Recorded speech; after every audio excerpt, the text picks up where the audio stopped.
graph. Nah, V itu adalah simpul. V itu adalah simpul nih, simpul. Lalu kemudian E adalah busur. Ya. G, V itu adalah simpul dan E adalah busur. Ingat-ingat ya. Jadi G adalah graf terdiri dari simpul dan busur. Simpul itu terdiri dari simbol V dan eh, E itu adalah atau EG biasanya dibaca dengan EG. V itu adalah vertex. Itu adalah simpul. Oke, itu sudah seperti itu. Nah, lalu kemudian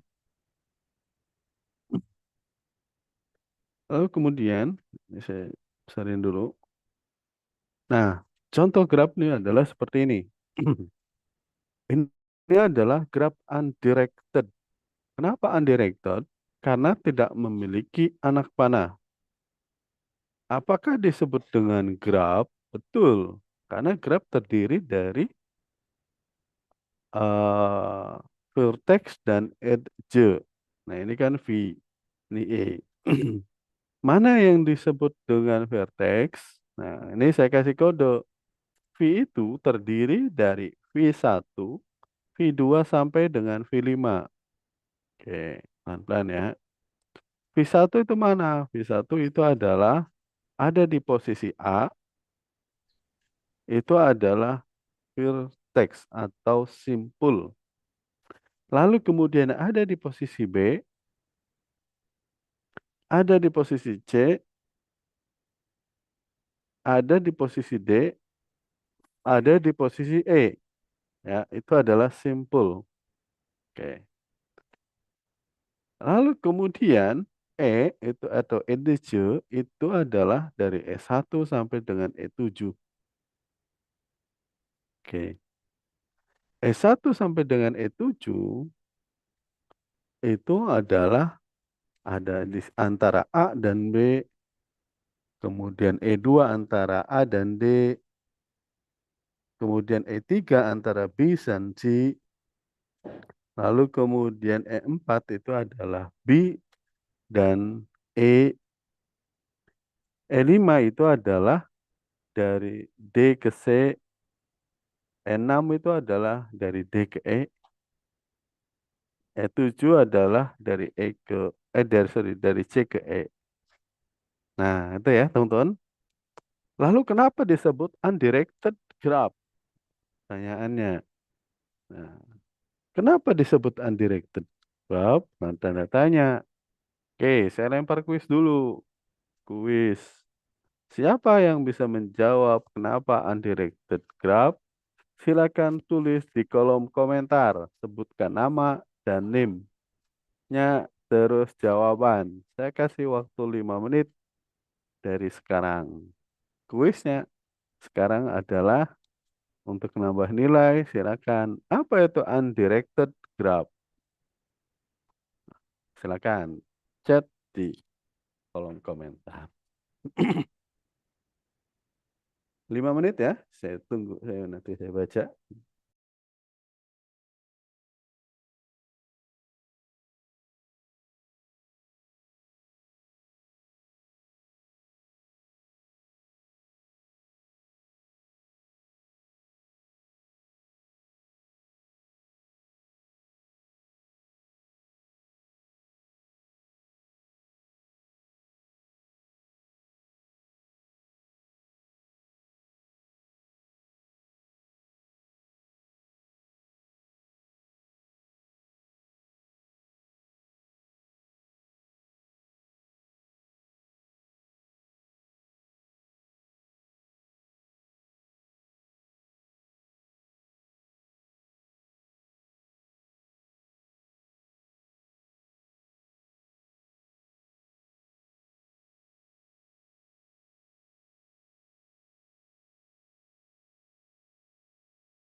Oke, teman-teman, waktu udah habis.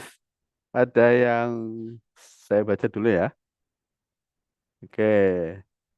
Adj and Oke, saya baca dulu.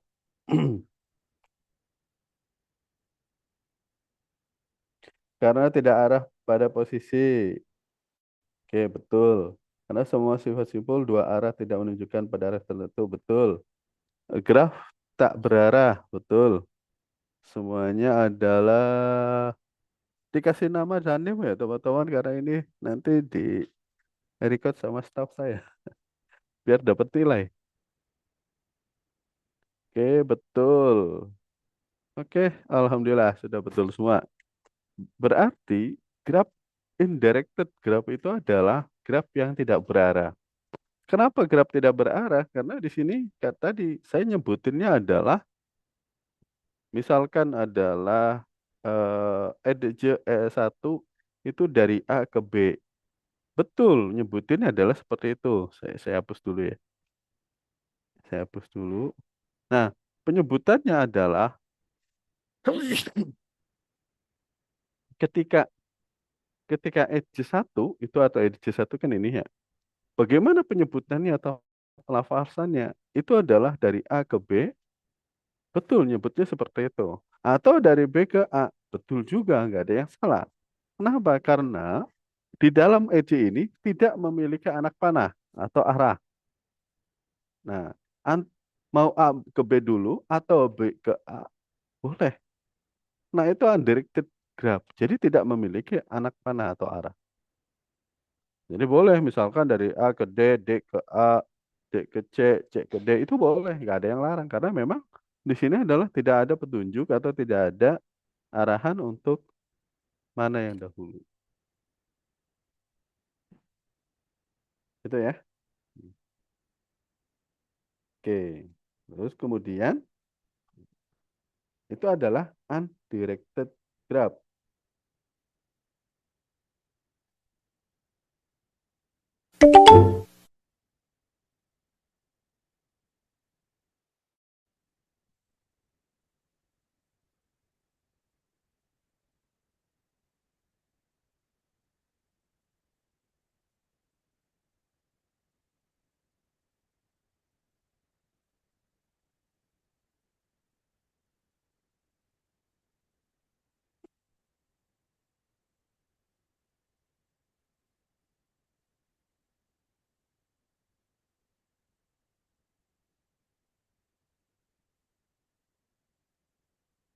Oke, kita lanjut.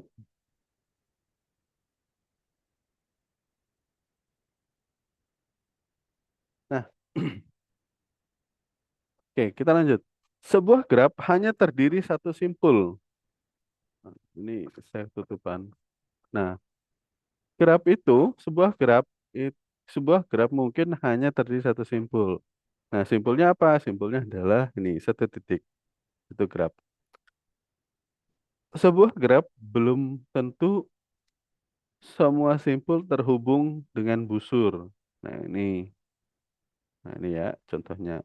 Sebuah graf mungkin mempunyai simpul yang tak terhubung dengan simpul yang lain. Nah, ini adalah ada empat simpul atau ada empat vertex, tapi ada satu vertex yang tidak terhubung dengan agentnya. Kalau ini dia saling terhubung. Ini belum indirected sama directed graph ya, tapi ini sebuah graph. Nah, sebuah graph mungkin, jadi graph itu bisa satu titik, bisa semua terhubung, ada juga tidak terhubung. Bisa juga sebuah graph, mungkin semua simpul saling berhubungan. Nah, ini saling berhubungan. Ya, ini adalah sebuah graph. Oke, ke next. Jadi, aduh, next dulu. Next. Nah, kita bahas lagi undirected graph dan directed graph dan undirected graph. Graph itu ada dua, yaitu adalah graph berarah, yaitu disebut dengan directed graph. Tak berarah, maka disebut undirected graph, gitu ya. Nah, di sini dua poin ini adalah hal yang penting.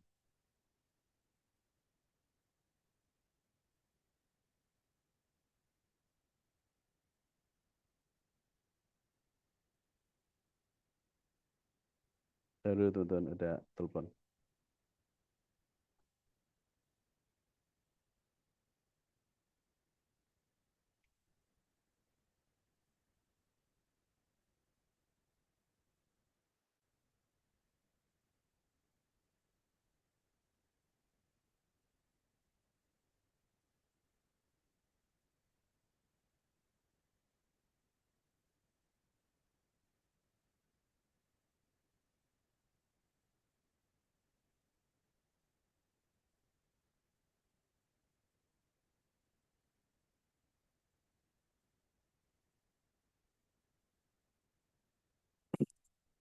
Oke.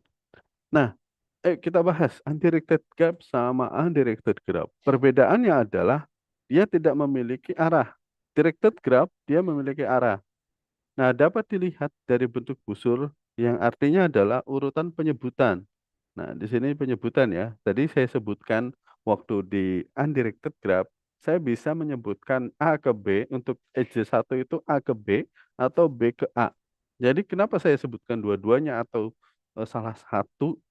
Karena memang nggak memiliki arah. Tetapi ketika directed graph di A ke B, itu adalah ketika edge 1 itu adalah penyebutannya A ke B. Kenapa? Karena dari sudah ada anak panahnya di sini terarah. Oke. Edge 2 adalah ini dari D ke A atau A ke D. Yang benar adalah dari A ke D. Kenapa? Ada anak panahnya. Lalu kemudian edge 3 itu adalah B ke C. B ke C. Maka di sini adalah disebut dengan berarah. Dan seterusnya. 4 berarti B ke C. Dari sorry. E4 itu dari B ke E. Ini. Lalu kemudian E5 itu adalah D ke C. E6 itu adalah D ke E. Lalu kemudian E7 adalah C ke D. Nah itu ya teman-teman. Cara membacanya directed undirected graph. Kalau undirected graph sudah teman-teman bebas. Mau nyobitin A ke B, B ke A. Nah itu adalah undirected graph. Oke kita lanjut. Nah graph berarah undirected graph itu urutan simpul dalam sebuah busur tidak dipentingkan. Misalkan busur E dapat disebut dengan AB atau BA. Nah, itu contohnya tadi. Sedangkan sedangkan graf berarah itu harus sesuai dengan busur yang sesuai dengan artinya. A ke B adalah A ke B adalah E1 atau EJ1. Itu sudah jelas sudah di dalam aturan. Nah, lalu kemudian ada lagi. Tadi undirected graph, ada undirected graph, directed graph. Nah, sekarang adalah graf berbobot atau wedge. Nah, graf berbobot itu jika setiap busur mempunyai nilai yang menyatakan hubungan antara dua buah simpul, maka busur tersebut dinyatakan memiliki bobot. Nah, kalau kita bicara tadi, di sini itu tidak memiliki bobot. Bobot itu adalah nilai, jadi tidak memiliki nilai sama sekali. Nah, sekarang bobot sebuah busur dapat dinyatakan panjang sebuah jalan dari dua buah titik, jumlah rata-rata kendaraan per hari, atau yang lainnya. Nah, biasanya di sini untuk apa namanya? Untuk nyari jalan tercepat biasanya tuh. Nanti di algoritma Dijkstra ini sekali. Ketika ketika bertemu dengan algoritma Dijkstra itu ada dasarnya adalah grab wedge atau grab berbobot. Nah, grab berbobot contohnya seperti ini. Nah, dia memiliki directed graph. Panjang busur atau bobot mungkin tidak digambarkan secara panjang yang proporsional dalam bobot. Misalnya adalah bobot 5 digambarkan dengan lebih panjang dari 7. Nah, di sini antara A dan B itu adalah bobotnya 5. Nah, ini bobotnya 5. Lalu kemudian eh, setelah A ke B ada A ke D. A ke D itu E2. E2 tidak ada. Lalu kemudian D ke E, ini ada 3. D ke C ada 8. C ke D itu 10. B ke A itu ada 4. Lalu kemudian C ke B itu ada 7. Terus kemudian C ke E itu ada 6 nilainya. B ke E itu ada 12, B ke C itu ada 3. Kayak undirected juga sama, cuman penyebutannya saja yang bingung. Gitu ya. Jadi teman-teman, ada porsi weights-nya, ada bobotnya. Nah, sekarang sudah mulai ke bobot. Kita lanjut. Nah, istilah Grab ada incident, yaitu adalah jika edge merupakan busur dengan simpul-simpulnya adalah V dan W yang ditulis dengan E, V, dan W. W itu adalah wedge. Maka V dan W disebut terletak pada E. Dan E disebut incident V dan W atau derajatnya. Kita next dulu. Nah, di sini adalah adsen. Pada graf tidak berarah ada dua simpul disebut dengan adsen bila ada brosur yang menghubungkan kedua simpul, misalkan simpul V dan W disebut dengan adsen. Nah, pada graf berarah, simpul V disebut dengan adsen dan simpul W bila ada busur maka W ke V. Nah, ini adalah contohnya V ke W dan W ke V. Nah, ini adalah tak berarah dan ini adalah directed dan undirected. Oke. Lalu kemudian ada suksesor dan predesor.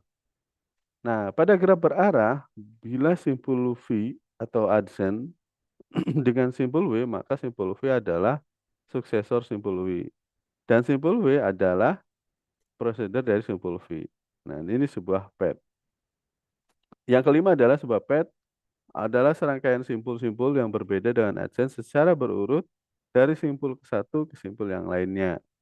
Nah, ini adalah contoh representasi gap dalam bentuk metrik. Adsen merupakan metrik tak berarah. Nah, ini biasanya yang tak berarah. Ini degree simpulnya 3. Karena di sini A, B, C, D, E, terus kemudian A, B, C, D, E. Karena mulai dari 0. Nah, urut abjad. Oke, kita next. Nah, sekarang representasi graf dalam bentuk metrik yang graf berarah. Nah, maka di sini adalah dari A ke B atau di sini A ke B. Nah, ini kan dari itu adalah dari atas ke bawah atau vertikal ya.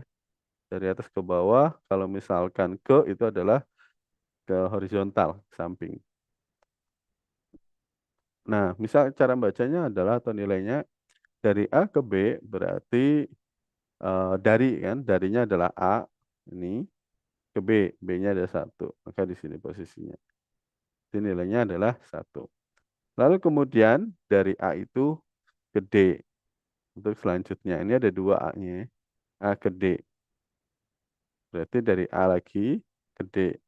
D-nya adalah 0. Oke. Lalu kemudian habis A ada ke B, B ke C, dan B ke E. Maka B ke C itu adalah, BC itu adalah C-nya ini, kalinya 1. Lalu kemudian B ke E, B ke E. Sorry, ini bukan E ya, tapi D. Sorry, sorry. Watisan.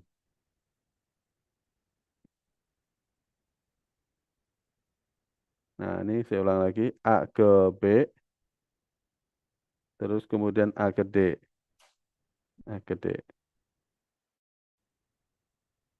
Kemudian B ke C, B ke C. Kemudian B ke E. Nah, lalu kemudian setelah itu ada C. Nah, C itu adalah dia kemana arahnya? C ke B dan C ke E. Berarti C ke B dulu. C ke B, C ke B. Itu satu. C ke E. Lalu kemudian habis C, D. Nah, sorry, C itu ada 3 ya. C ke D. C ke D berarti ini satu. Oke. Sekarang D. D itu D ke C sama D ke E. Ini C, ini ke E. Nah, bis D udah habis, nggak ada lagi. E. Karena E tidak ada memiliki tujuan, maka nol. Nah, di sini nol semua. Itu untuk graf dalam bentuk metrik. Oke, oke, kita hapus. Dan next. Nah, menulis, listnya kita skip aja. Nah, kita latihan dulu. Ada latihan kayak, oke, sini. Oke, ada yang ditanyakan dulu teman-teman? Saya masuk ke materi. Nah, Ya, silakan. Kalau mau tanyakan. Saya lanjut ke materi minimum spanning tree dulu. Masih di graph. Jadi graph itu ada turunannya. Nah, ini ke minimum spanning tree atau MSP. Oke, lanjut ya. Sedikit lagi.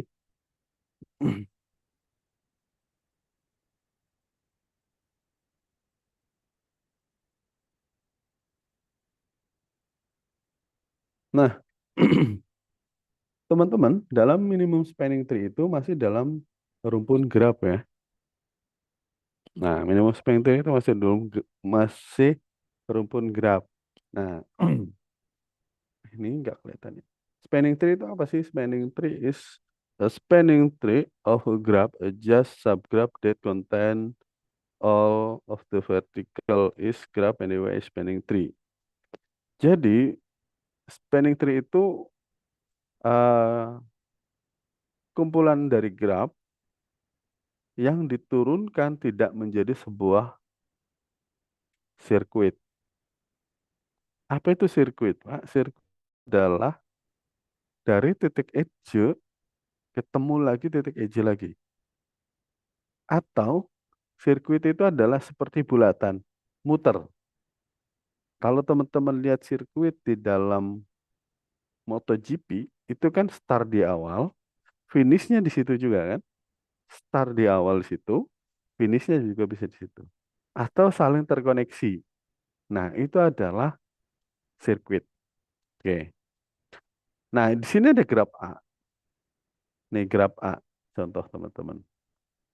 Nah, graf A ini bisa menjadi turunan yang terpenting kata kuncinya adalah tidak membentuk sebuah sirkuit.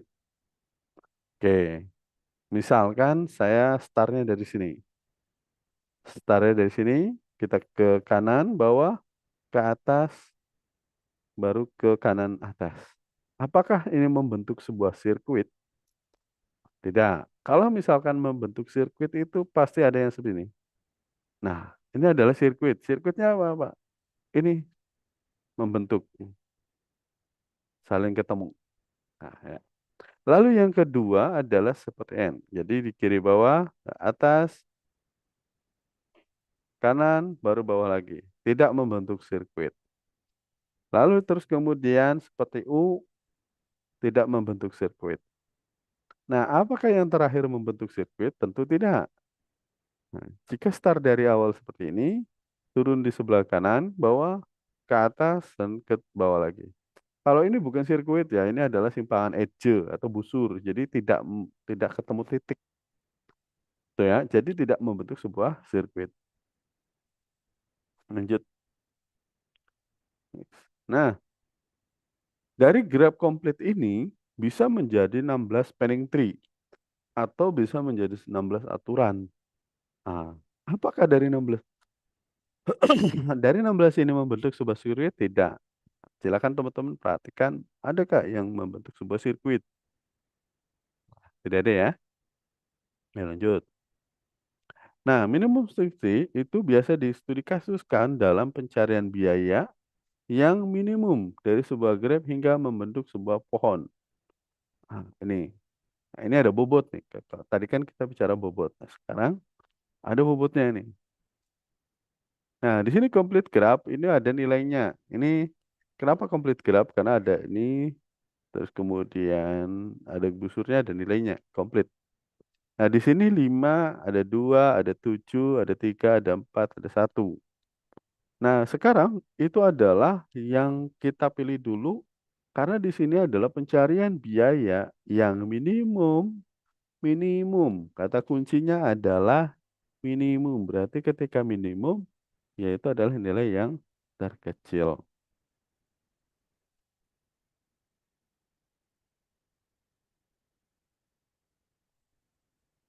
Oke ya. Jika minimum, maka yang terkecil. Nah, di sini dari 1, 4, 3, 2, 7, 5, mana edge dan brosur yang terkecil? Yang terkecil adalah 1. Berarti kita pilih, pindahin dari sini ke sini 1. Nah, kecil kan dari yang lainnya. Oke, ini udah dibuat karena udah dipindah ke sebelah kanan. Lalu kita bandingkan lagi 5, 4, 2, 7, 3. Mana yang terkecil? Yang terkecil adalah 2. Maka kita buatkan edge-nya. Ini 2 di bawah. Oke. Lalu kemudian mana antara 5, 4, 3, 7? Yang terkecil adalah 3. Nah, kita buatkan 3. Oke. Lalu kemudian masih ada sisa 5, 4, 7. 5, 4, 7, mana yang terkecil? 4. Loh, kok 4-nya nggak ada, Pak? Ya, karena akan membentuk sirkuit. Jika ini dihubungkan, maka akan membentuk sirkuit. Sirkuit ya, jadi segitiga. Jadi tidak bisa. Oke, ini tidak bisa ya. Terus sisa lagi 5. Oke, 5 dan 7 mana yang terkecil? 5. Maka sambungkanlah. Apakah ini membentuk sirkuit? Oh iya, berarti nggak bisa. Jadi nggak jadi. Oke. Terakhir 7. 7 apakah membentuk sirkuit? Ya, membentuk sirkuit. Jadi nggak bisa. Maka minimum grafnya adalah 1, 2, 3. Dengan gambar grafnya adalah minimum span tree-nya seperti yang ada ditampilkan di gambar. Gitu teman-teman. Oke, sudah paham ya? Lanjut. Kita next. Close it. Kita lanjut. Nah, eh, di dalam teori algoritma spanning tree itu ada Kruskal dan Prims. Coba kita bahas lagi. Konsep dasar yang digunakan dalam algoritma Kruskal adalah pada setiap langkah, pilih sisi dari graf G yang berbobot minimum. Yes, minimum. Ya. Tetapi sisi tersebut tidak membentuk sirkuit. Nah, berarti Kruskal minimum dan tidak membentuk sirkuit. Oke, kita clear dulu ya kata kuncinya. Ini adalah algoritma Kruskal. Kita akan jalankan. Contohnya, ada contoh. Nih kata kunci langkah-langkahnya seperti ini. Langkah-langkah algoritma Kruskal. Nah, lakukan pengurutan terhadap setiap sisi dari graf G. Mulai dari bobot terkecil. Nah, berarti diurutin dulu nih ya. Lalu kemudian pilih sisi U and V yang mempunyai bobot minimum, yang tidak mempunyai sirkuit di T. Tambahkan UV. Ulangi langkah 2 sampai pohon merentang minimum terbentuk. Oke, kita lakukan kata kuncinya. Nah, cara pertama adalah kita akan mengurutkan dari nilai 1 sampai dengan nilai tertinggi. Ya, tertinggi berarti adalah bisa 10. Nah, di sini. Nah, kita urutkan. Nah, jadi seperti ini ya. Kita udah urut nih. Sort in the G. Jadi langkah pertama teman-teman ketika ada tugas nanti pertama ada complete grid, yang kedua adalah teman-teman mengurutkan seperti ini. Urutkan dari nilai terkecil sampai nilai terbesar di dalam sort G. Ini adalah Kruskal algorithm. Oke, ketika diurutkan maka kita satu-satu untuk memasukkan ke dalam grafnya. Oke, karena sudah terkecil, tadi kan ini terkecil ya, maka dari A ke D. Nah, pindahkan A ke D. Satu masuk, ini hilang, add EJ. Lalu kemudian nilai yang terkecil lagi adalah C ke F. Nah, C ke F. Apakah membentuk sebuah sirkuit? Ya, tidak, karena kan baru dua ya. Maka oke. Lalu kemudian nilai yang selanjutnya adalah 2. C ke V. C ke V. C ke V itu adalah apakah membentuk sirkuit? Sorry, bukan C ke V. C ke V sudah. C ke E. C ke E apakah membentuk sebuah sirkuit? Tidak. Maka masuk. Lalu kemudian nilai yang terkecil lagi 2 dari E ke G. E ke G. Ini ada 2. Apakah membentuk sebuah sirkuit? Tidak. Nah, maka masukkan. Lalu nilai terkecil lagi itu adalah H ke J. H ke J nilainya 2. Maka nah, ini tidak membentuk sirkuit karena belum. Nah, ini kan belum ada pembentuk sirkuit ya. Sekali lagi sirkuit adalah lingkaran yang titik awalnya start, finishnya adalah di situ. Jadi membentuk sebuah lingkaran. Saling ketemu. Lalu kemudian nilai terkecil lagi F ke G. F ke G apakah membentuk sirkuit? Ya, kalau kita eh nah ini don't add. Jadi dia membentuk sirkuit. Sirkuitnya adalah C, E, G, V, ketemu lagi C. Ini adalah sirkuit ya. Seperti ini adalah sirkuit. Oke. Sekali lagi di dalam minimum spanning tree dua algoritma sama tidak membentuk sebuah sirkuit. Nah, lalu kemudian J ke E. Nah, karena tidak di add maka di sini nanti kosong. Yang ketiga adalah tiga lagi J ke E. J ke E itu apakah membentuk sirkuit? Oh, tidak. Nah, ini tidak di add ya. J tidak. Lalu selanjutnya adalah I ke J. I ke J apa membentuk sirkuit I ke J? Nah, tidak. Nah, dari sini kita sudah terlihat apakah ada yang sudah membentuk sirkuit? Tidak. Nah, sekarang nilai yang terkecil lagi adalah A ke B. A ke B itu apakah membentuk sirkuit? Tidak, belum ya. Lalu kemudian B ke D 4. B ke D itu nilai 4. Apakah membentuk sirkuit? Iya. Ya, di sini ada sirkuit. Nanti akan terbentuk A, B, D ke A lagi. Jadi ini tidak bisa ditambahkan. Kosongan. Lalu kemudian B ke C. Apakah membentuk sirkuit? Tidak, maka ditambahkan. Lalu kemudian ada G ke C. G ke C itu adalah, nah ini di bawah, apakah membentuk sebuah sirkuit? Ya, sirkuit yang terbentuk nanti G, I, J. Kembali lagi ke G. Maka itu adalah sirkuit. Nah, kenapa sudah selesai? Karena G ke J sudah membentuk sirkuit, F ke I. Jika F ke I itu akan membentuk sebuah sirkuit. Nah, ini kenapa langsung selesai? Jika G ke J tadi ini adalah membentuk sebuah sirkuit. Nah, berarti ini tidak dieksekusi. F ke I, F ke I nanti ke sini. Oh, nanti akan membentuk sirkuit dari F ke I ke G ke E ke C ke F lagi, sirkuit. Jadi tidak bisa. D ke H, 5.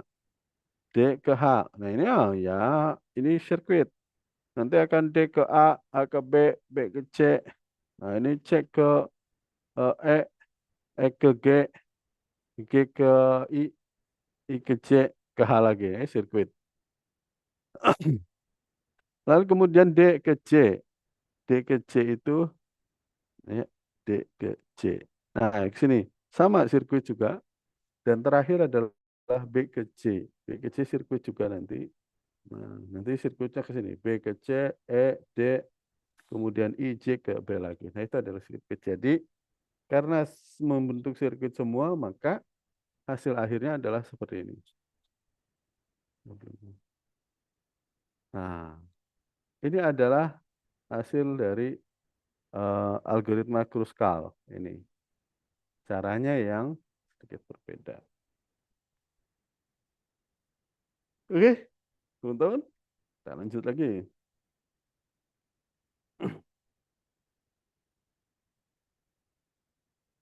Nah, kita latihan dulu.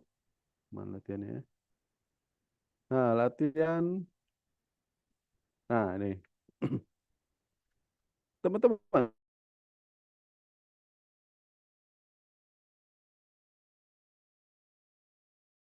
teman yang tuangkan dalam algoritma Kruskal. Oke, silakan di screenshot. Udah. Lalu kemudian, nah, cara kerjanya seperti ini. Buatlah graf di atas menjadi algoritma Kruskal. Cara kerjanya adalah tulis di kertas AWS atau kertas kerja teman-teman. Selesaikan dengan penyelesaian menjadi algoritma Kruskal. Nah, kertas tadi jadikan PDF, kemudian kirim ke tugasakhir16@gmail.com. Latihan, Kruskal, nama, dan NIM. Oke. Sampai di sini ada yang ditanyakan? Tidak, silakan mengenai tugas atau yang lainnya. Jadi ketika yang dijelasin di sini sudah jelas, maka tidak ada pertanyaan lagi yang mengulang terkait dengan tugas. Maka silakan, ada yang ditanyakan terkait dengan tugas. Bapak, Bapak izin bertanya, itu Ya, eh, terakhirnya kapan ya Pak untuk pengumpulannya? seminggu. Biasanya saya kasih seminggu. Seminggu. Oh, oke, terima kasih Pak. Ya, sama-sama. Untuk materi saya kirim ke sini dulu ya, materi hari ini.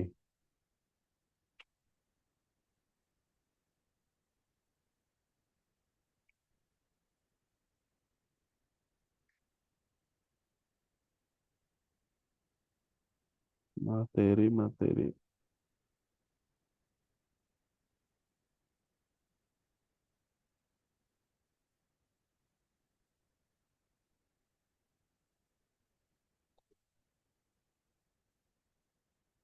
Oke, materi sudah saya kirim ya di chat.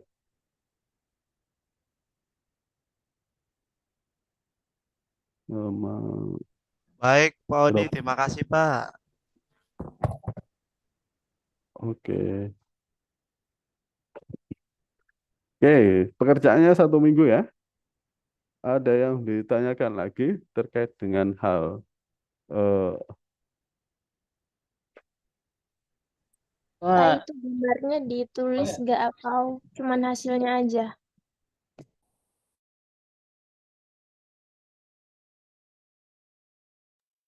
apa ya? Tulis tahapannya Gambar- yang saya nilai. Karena gambar akhirnya itu semuanya sama nanti sama algoritma Prime.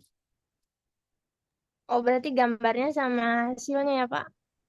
Iya, jadi gambar soal, tahapan, jadi nilai dulu, baru hasil akhir. Itu ya. Oke, Jangan Pak. langsung Terima akhir-akhir. kasih. Jadi kalau langsung akhir ya gampang itu tinggal yang dinilai ada tahapannya. Oke, siap. Ya, enggak. Ya. Oke, teman-teman. Jika tidak ada pertanyaan lagi, materi kita hari ini cukup di sini ya. Kita lanjut ke depan. Oke, terima kasih. Selamat Hari Raya Idul Adha. Mohon maaf lahir batin. Yang berkurban semoga mendapatkan keberkahan dari Allah Subhanahu wa taala. amin ya Mohon Allah. maaf dari saya kalau Amin. misalkan ada kekurangan atau kesalahan.